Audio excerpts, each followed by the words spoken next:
There you go. You've got the fatwa here. Your own Shaykh. By the way, his Shaykh and I, we were classmates together. When I last saw him, he had black hair. What have you guys done to him? Please look after my friend. We need to be aware of our history. So the Quran is instructing us to be aware. So what I'm going to do is give you an overview. Hopefully, inshallah, inspire you to learn more. I can't give you everything within a short amount of time, but what I am going to try to do is, in light of books that are available for you to read, purchase, that why we have different versions of history. Now I'm going to ask you, this is going to be interactive, it's not just going to be me doing the work. So if you want your food, you have to work. So I'm going to be asking you some questions as well. Let's see who really did pay attention at school. Okay. So you recognize your masjid, right? You don't recognize your masjid? Yes. Alhamdulillah. Jazakallah, brother. Thank you. Where are you from, brother? Where are you from? Rounded. Yes, you. Rounded. Wallahi? Hadratak min Masr? Wallahi? MashaAllah. Shaykh went to Egypt as well. Shaykh as well, MashaAllah. Okay. Right. I'm going to ask you, a lot of people, when we talk about history, they turn off because they find it boring. But the key question to ask, which the Quran also asks us to look at, how did we get to where we are now? We didn't just parachute here. We don't come into a 2024 scenario where nothing has happened before. There are lots of ups and downs that have happened historically which bring us to this situation. And the idea that just because they had happened long time ago, it's not relevant for us, that is a misunderstanding. Everything has happened before. Allah has provided examples for us and provided principles for us to understand the future. So, even the question, what is the harm if we don't know it? The Quran is answering that question, then you're missing out on the ibrah. You're missing out on what may happen or what can happen, what we learn, can we learn from the past to help for the future. Shaykh talked about parents. One of the key roles of a parent is to help the child in dealing with challenges of life. Because when that child comes to that same situation, the dad will turn around and say, this is what we did. This is the wisdom of the father that is acquired through ages. And remember this statement, experience keeps a hard and costly school, but there is no teacher like it. There is no teacher like your experience, so dad knows best. Right, when we talk about history of any country, the country you came from, the country you were born in, the country you visited, the country you like to go on holiday, there will be a natural history of that place. There may have been some political history there. May have been communism, turned to now something else. Turn to socialism, turn to democracy, turn to something else. So there is sometimes on a piece of land, systems change, political change.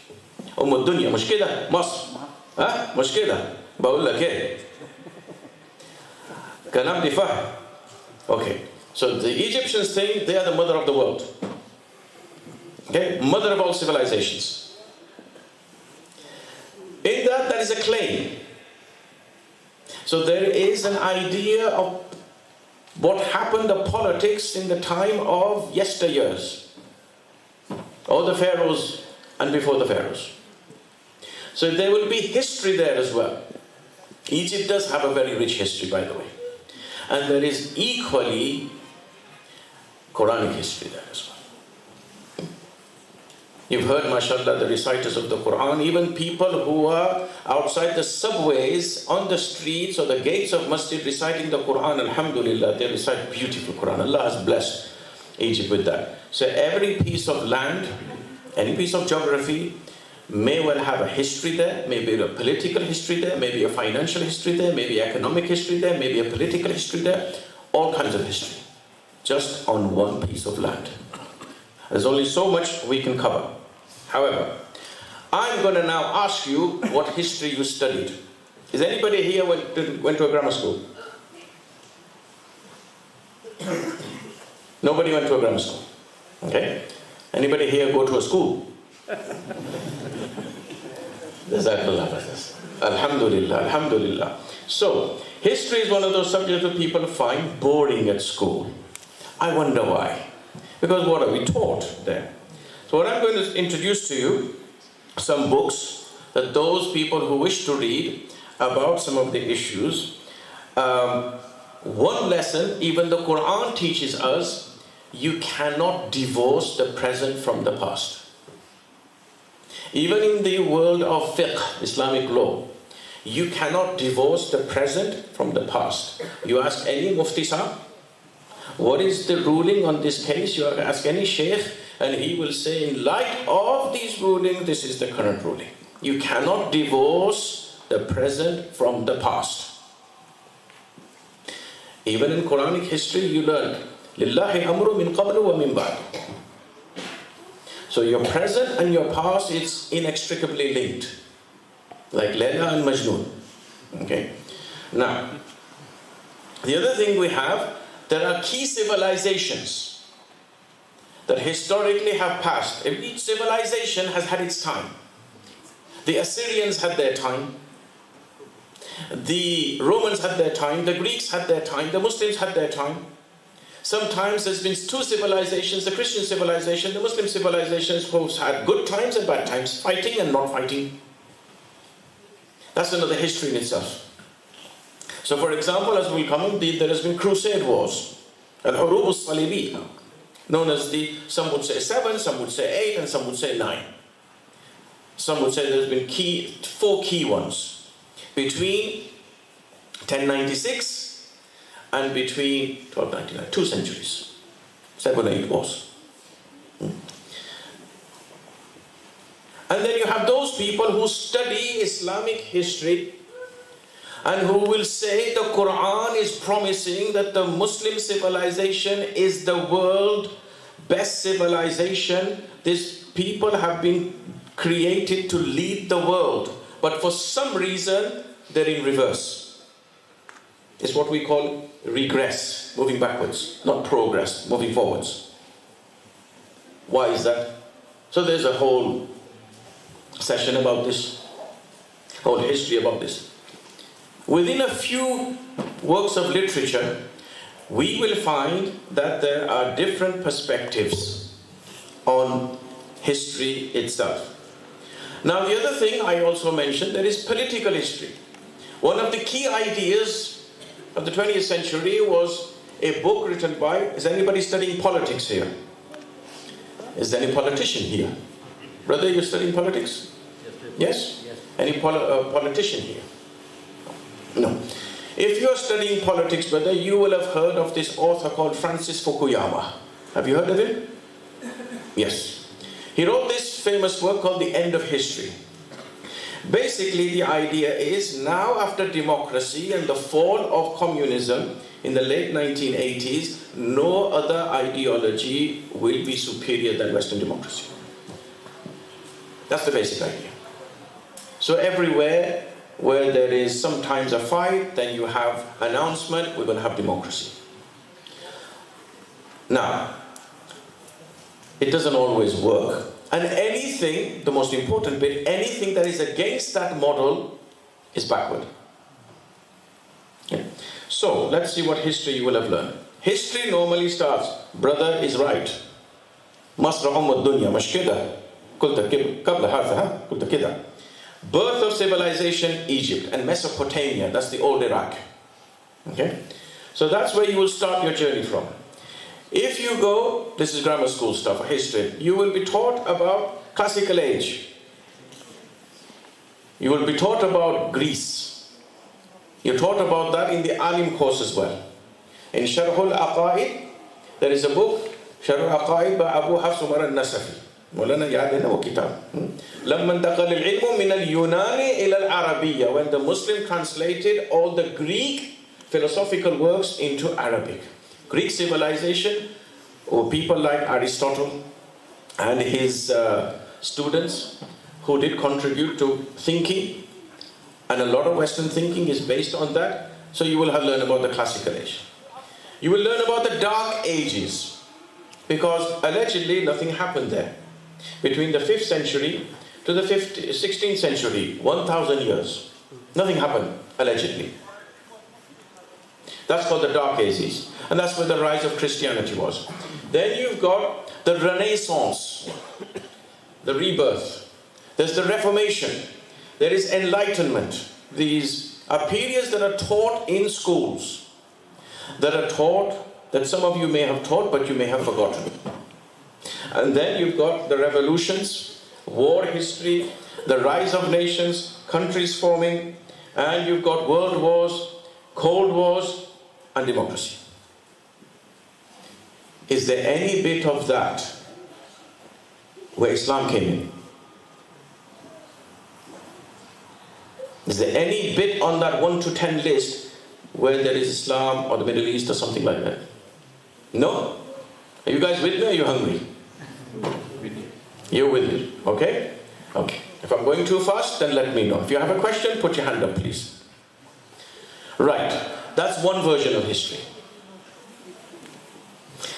That is a version that is taught in schools and colleges, and you may study this at university level if you're interested.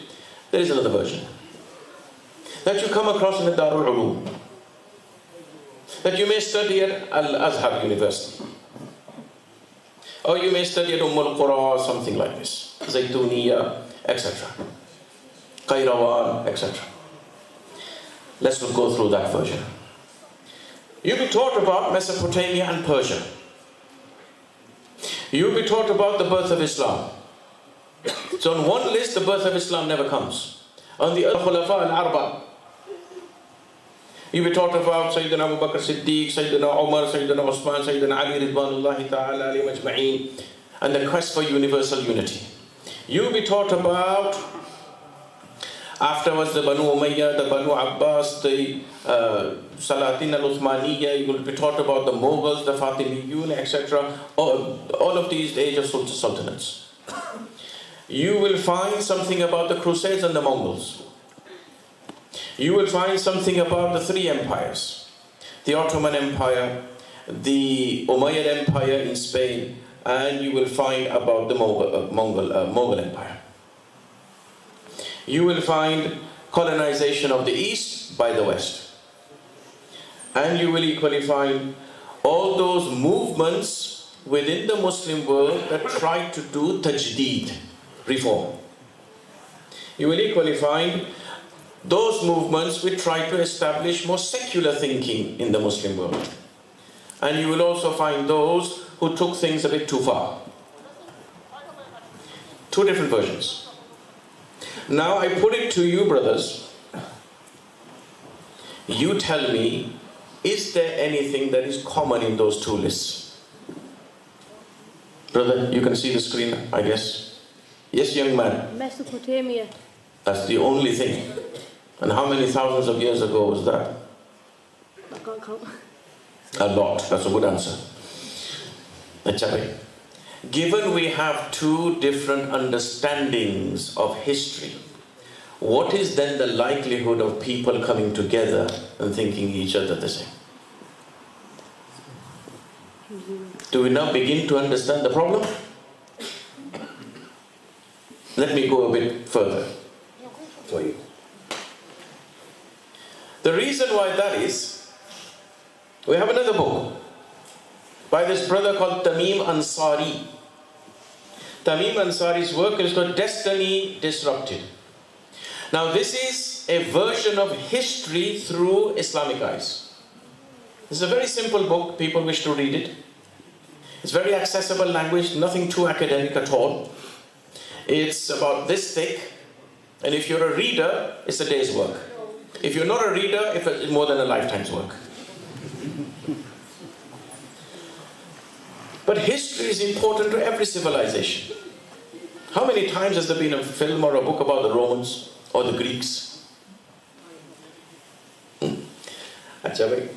So we need to know our Islamic history. And we need to know our Islamic history through Muslim eyes. You'll read about the Crusade Wars through Muslim authors, and you'll read about Crusade Wars through Christian authors. You'll get two different versions.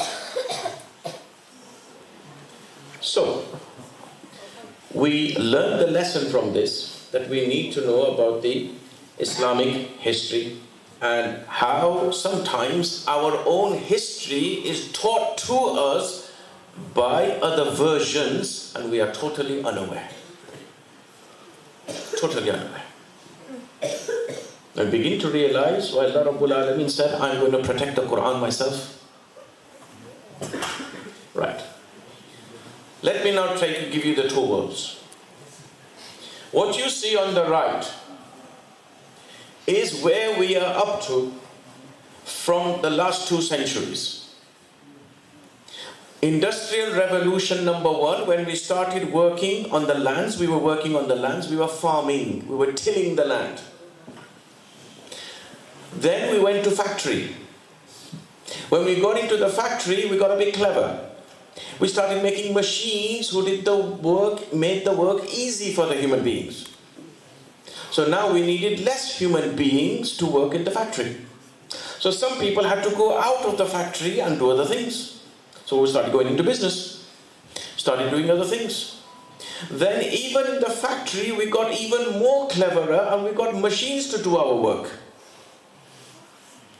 And then we got computers to make our job easier. Instead of using the typewriter, we got computers, so the next time we needed the letter was already there. We just had to fill a few more details in. Now we're getting even more cleverer, and you would have heard of this thing called artificial intelligence, which may take away 30% of the people's jobs. Now that is called Industrial Revolution number 4, just within 2 centuries. That's how human progress has been made, in 2 centuries. Now I said to you, the Islamic civilization starts from the 6th century. And all the way down the line, we've gone from the time of the Prophet ﷺ, all past the Ottomans, colonialization, independence, and to nationalism. For about 57 countries now.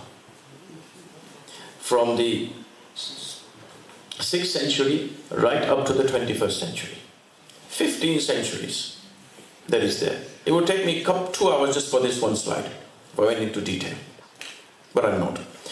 Can you see what's happening, brothers, right in front of our eyes? The progress is happening so much and so fast. We are going to witness in this century 20,000 years of progress. Let me prove it to you. Most of you will have a phone. If you don't have a phone, you should be congratulated. On this phone, how many people sat in this room can say they know every single functionality on that phone? I doubt if there'll be many people. And I would only look at these younger generations because they're very good with IT. And even that, see, this IT now is becoming so fast that I will tell you by a few buttons on your phone which website you visited last. What is your trend? What is your pattern? And if somebody simple like me, I don't know IT much, then what do you think those who develop the algorithms will be able to say about you? That's the progress on one side. In a fast-moving world, if you don't know your history, you're going to be left behind. And part of your history, by the way, is the language you speak. Now, in this scenario of our Islamic history, look at it as 4 main phases. You've got the life of Rasulullah sallallahu alaihi wasallam between 610 to 632 when he was a prophet. Obviously you have 40 years before that. And that's the time period you normally hear about between 610 to 632, which is the seerah of Rasulullah sallallahu alaihi wasallam. And so many books have been written about it. But then we move on to the 4 rightly guided caliphs, and that is another topic that must be had within the masjid about the khulafa and the rightly guided khulafa. What happened in these ages? And what do we learn from this? After that, we have a period of dynasties ruling. The Muslim capital went from Madinatul Munawwara to Damascus, to Baghdad, to Spain, to Cairo, to Delhi, and I forgot Istanbul. It's been changing. Where Allah Rabbul Alameen, in one place you see a rise, when that begins to fall, you see a rise somewhere else. It's what I call the seesaw effect. Down one place, up another place. And then you've got a takeover of colonization. Colonial forces went into different lands, took control, changed a lot of things, and eventually there was a fight, and freedom fighters and comes back to control. But you're no longer an empire, you're now your nations. That, in simple terms, is part of our history, which we need to know about. The question is, how does one empire go from contributing to world civilization, contributing to the study of the stars and the heavens, and creating mathematical solutions? How does one community go from that position to be a world leader to be a world follower? How does a community go from creating knowledge to buying knowledge? How does that happen? That is the lesson of history. That is something that we need to look at. That is something we need to understand. How do we go from being Dunya, like in the case of the mother of world civilization, in the case of Egypt? And Egypt, mashallah, somebody may well have gone for a trip or whatever. But those who may have lived there, studied there, stayed there for a long time, will know the situation of the country. How do we go from, like I said to you before, how did we get to where we are now? We must ask that question. What has happened politically? What has happened historically? What has happened communally? What has happened economically? Egypt was a very strong economy once upon a time. You will have read the stories of the river Nile and Sayyidina Umar ibn Khattab radiallahu ta'ala anhu. You will have read the stories of other areas, the Yemen, for example, the Yemen. How rich, how the Prophet sallallahu alaihi wasallam, the Sham. You will have read all these hadiths, maybe, or heard these hadiths. How do we get to that situation? Even Iran itself was a great civilization. The people of Faris, the Persian Empire, was a great civilization. It, in its time, was a world leader in engineering. Amazing engineering. So in essence, we need to be aware of, number one, our beginnings and the change that happened. And as part of that change, as people change, life, what we call, becomes modern. Now it's not even modern. It's not postmodern. It's liquid modernity. It keeps on changing all the time. As I said, we're going to see 20,000 years of progress.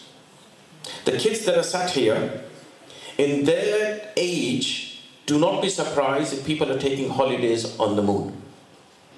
You may well think I've lost it. But do not be surprised if this kids' generation will say, like people say, Chalo Dubai chalte hain. Maybe there will come a time where they say, Chalo Chand pe chalte hain. At least we'll sort the moon wars out and we'll know when to do Eid. So our history, as history changes to the present, we must know what's happened before. And the Quran is teaching us this. And Quran is also teaching, whether the past or the present, everything belongs to Allah. What is happening is happening in the control of Allah. So in maps, let me show you some of the things that I've already said. This was the world at the time of the Roman Empire.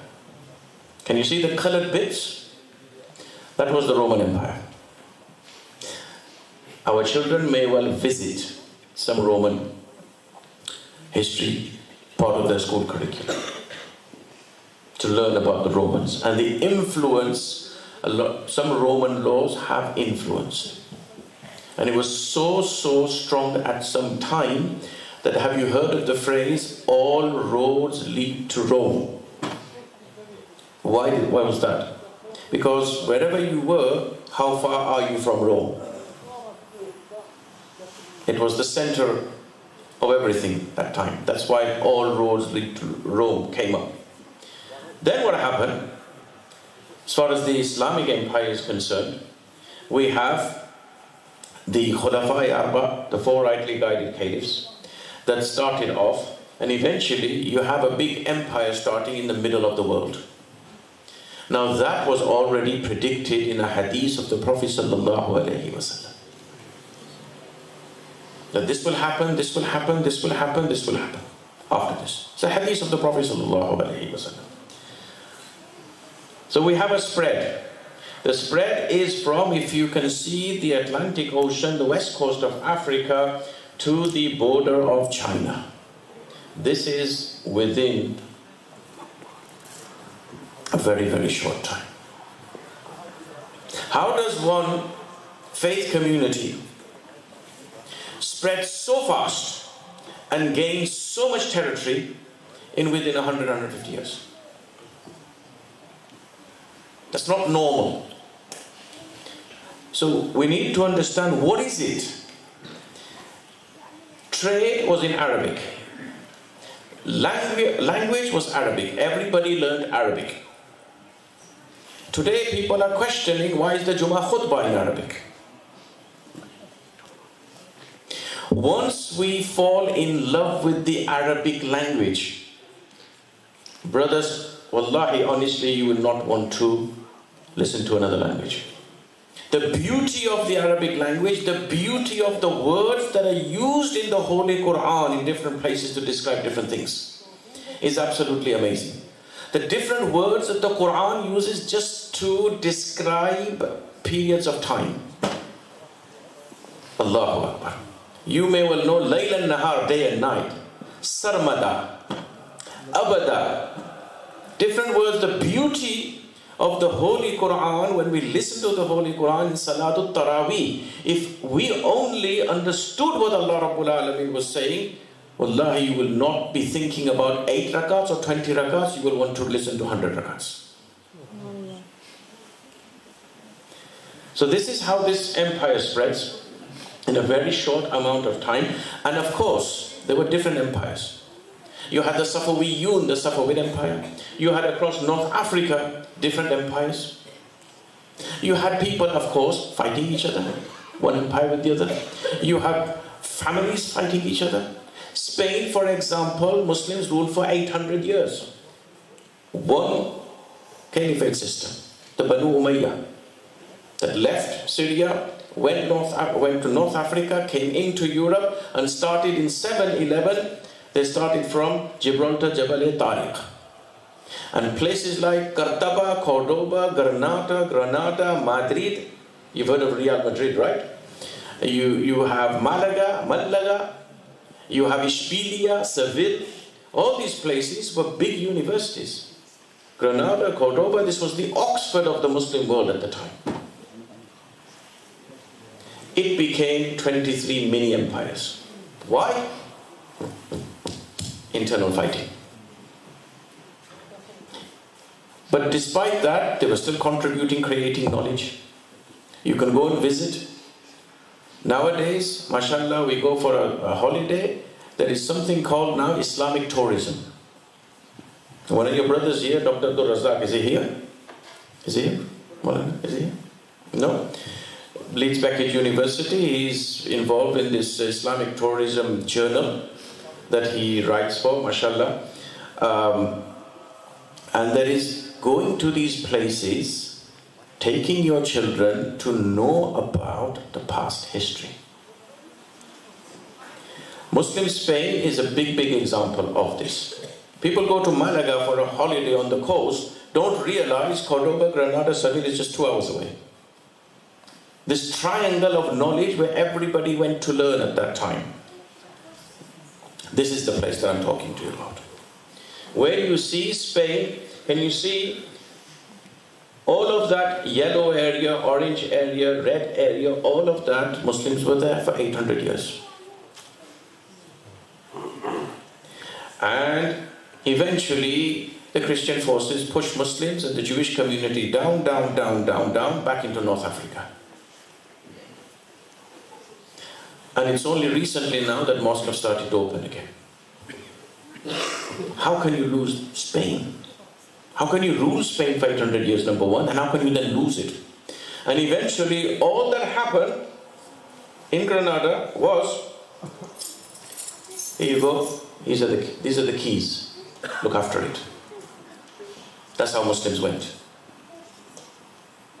How can you rule for 800 years and just go, these are the keys, go. You rule it now. Because we were not in a position, we become so weak.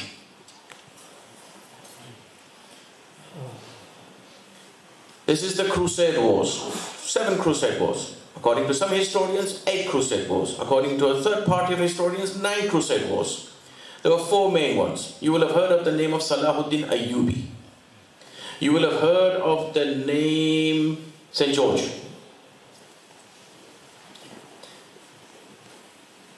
Richard the Lionheart. You will have heard of these characters. You may have heard of the movie Kingdom of Heaven. This is about history of Crusade Wars. It was about gaining control over Jerusalem, the Holy Lands. And if you, inshallah, Allah Rabbul Alameen grant peace to that area again, and then make an intention to take your family and visit Jerusalem. Visit Baytul Maqdis, visit the Christian holy sites, visit the Jewish holy sites, visit all those areas where you have history, River Jordan, the Dead Sea has some history where the community of Lut alayhi salam, you don't have to go that far, but there is a lot of history there. Show it to your children. Show Baytul Maqdis, show the compound, show the Wailing Wall, show the Holy Sepulchre, where they believe Isa alayhi salatu wasalam was crucified. There's a lot of Muslims, and guess what? It's walking distance away. Take your families there, make an intention. You have to see this to believe this. And the beauty of Jerusalem is still, it's the old city, the cobbled city. 3 big empires, I said. The Ottoman Empire is one from left to right. 1258 to 1924, nearly 700-800 years. How does a community control vast amount of ulama sat here, mashallah. Ask them, the one thing you need, even if you don't know, the one thing you need to control anything is law. Hanafi fiqh was developed through this ruling. And it was Hanafi fiqh that developed in order to ensure that people had a legal system to divide. And that Hanafi fiqh allowed people of Maliki thought, which was in Muslim Spain, Hanbali school of thought, Shafi'i school of thought, which was in Egypt. All these places agreed to disagree. Muslims agreed to disagree. That was the fundamental point of value that we learned from history. The Safawiyun, the Safavid Empire, which is the middle bit, nearly 2.5 centuries. This was the Fatimiyun, the people who started Al-Azhar University. A Shaykh has studied. Shaykh, your Shaykh here has also studied. And brother is here from Egypt. They can all testify that Egypt has a history in itself that is worth visiting. You've heard of Fir'aun and the body of Fir'aun in which museum? Egypt, Cairo Museum. Cairo Museum. Go and visit it. Go and visit the River Nile. Go and visit the pyramids. Egypt has a lot of history. Valley of the Kings, Valley of the Queens. People go to Hurghada and Sharm el-Sheikh.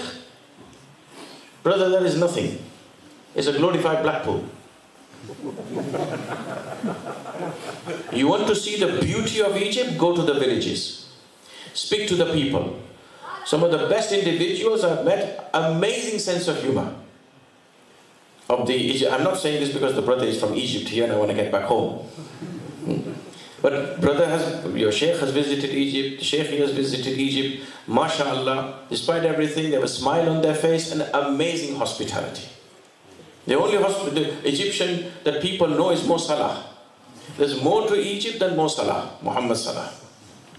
Okay. Today, this is the Muslim world. It's spread over 57 odd countries. There is not one single political ideology. Some countries call themselves an Islamic republic. What does Pakistan call itself? What does Iran call itself? What does Malaysia call itself? What does Turkey call itself? An Islamic republic. They will identify as a secular country. Some countries will say Islam is our state religion. Christianity is the state religion of UK.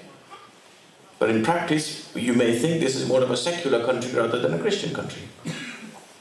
So we have some countries who have declared their secular state. Some say we're an Islamic state. Some say Islam is the state religion. Some say no constitutional declaration. Can you see how from the 7th century to the 21st century things have changed? How does that change happen? It doesn't happen overnight. A lot of the times, the finger is pointing at us. We need to ask ourselves, even in this country, what is our contribution to world civilization? What do we invent? What do we give? I said to you beginning, a community that was creating knowledge is now buying knowledge. If you look at the list of 500 best universities in the world, which Middle Eastern university is on the list? We're not creating knowledge anymore. The Quran says, Iqra bismi rabbika allazi khalaq. Iqra. All the ulama say, go, knowledge. Use your intelligence, create knowledge. The past generation certainly did that. But the past generation, they were philosophers and they were Sufis. They were a Shaykh and they were also a science expert. Imam Ghazali, Imam Razi and all these others, they were brilliant writers. If you go to Baitul Maqdis and the Masjid compound, you will see Masjid Rahmah. This is where Imam Ghazali Rahmatullahi alayhi and Masjid al-Sakhra and Masjid al-Silsila, those places where Imam Ghazali Rahmatullahi wrote his Ihya Ulumuddin. Those are historic places. We have forgotten this. If you ask any student now, where do they want to go? I'm going to go into IT. If you ask the parents, what do you want your child to be? I want to be him to be a doctor or an engineer. Those professions that create knowledge, in the museum of the three faiths there, they will show you how Muslims conquered how to take water uphill. Have you heard of this before? Everybody can take water downhill. How do you get water? This is centuries ago. Go to uphill and get into your house. You've heard in Jannah, inshallah, there will be a stream in everybody's house, or everybody's palace, I should say. How will that be? They wanted to create, the ideas came from the Quran. The genius was how to implement that, how to recreate that. Because they were looking at the Quran, Allah opened their hearts for it. We are not engaging. The Shaykh said, how are we engaging with the Quran? Engagement, Imam Qurtubi Rahmatullah alayhi said, is 5 or 6 levels of engagement with the Quran. Reciting is just one. Listening to the Quran is just another level. Understanding the Quran is another level. Application of the Quran is another level. Acting upon the Quran is another level. There are different levels of engagement in the Quran. Sadly, all our engagement is just listening to it. And that's about it. So this in summary, brothers, is it. But besides that, this one slide will take me another hour, couple of hours. This is the intellectual history from the 7th century right up till now, Muslims have contributed in philosophy, in theology, in hadith science, in legal. If we talk about some of the fatawa books, legal ruling books, Allama Murghinani, for example, Kitab al-Mabsut, for example, the fatawa that were done in India, the old India, Allama Alamgiri, Fatawa Alamgiri. If you look at these, you will find that these guys were actually geniuses. One of those books was dictated from prison to the students who were outside prison by the Shaykh. If you look at that book now, it's printed nowadays in 9-10 volumes, but in those days it was 60 old folios put together, tied up together. It says, how does this man have so much knowledge, can dictate from prison this amount of knowledge without any resource to anybody? I challenge anybody in this room, if they can dictate 60 WhatsApp messages that they have read on that particular day. This is who our forefathers were. Allahu Akbar. I said to you, do you remember when I said Middle Ages or Dark Ages where allegedly nothing happened? Between the 5th and the 15th century. During that time, the Muslim had their golden age. And during that time, we had the Muslim civilization. Of course, before this, there was the Chinese, the Indians, the Chinese, the Romans, the Greeks. And of course, our friend Egyptians. But the Muslim civilization has had a part to play in this thing in front of you. But that is never taught to the world. We don't teach it in our madrasas. So the Muslim child grows up knowing a version of history and totally unaware of another version of history. Yet we want to say, my child is a Muslim. It's this intellectual confidence that we need to build within our younger generation that will only come when they're aware of the history, or what their contribution has been. I'm going to move fast now.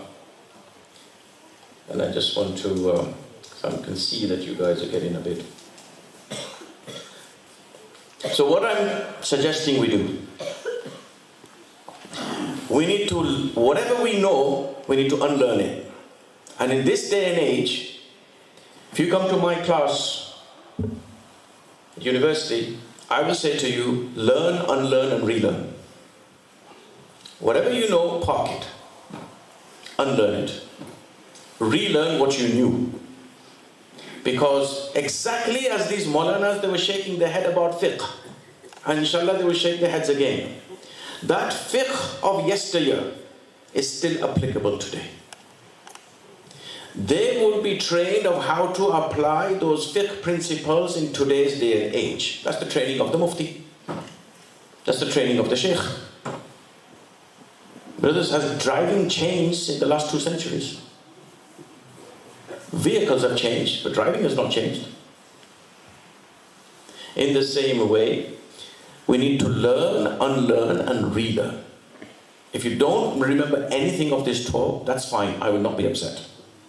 Just remember, learn, unlearn and relearn. We need to learn about our history. Then we need to unlearn what we thought we knew. And we need to relearn how to apply that. The answer is there. Islam is a way of life and right to the end for us. If we forget our way, whose problem is that? It's our problem. Okay. So I'm going to stop there, Hazrat Maulana, because I can see people getting more and more quiet and more sleepy. So I'm going to stop there. I said to you, I will not go into detail, but give you an overview of Islamic history. It's your job now to continue with learning more about Islamic history from our Shaykh here and the other ulama here. These young ulama here, get them busy. They need to, it's their job now. Look, you make Maulana Whitehead. He'll be asking for a pension soon. Maulana, I'm advocating a pension for you. So, this history, brothers, is very important. Yes, the world we're living in now, to understand our age, that is equally important. But you cannot rule out your past. The Quran is teaching us that. But the Quran is equally saying whether the past, the present, or the future, all three belong to Allah. May Allah Rabbul Alameen grant us the ability to recognize the truth as it is and grant us the ability to follow it.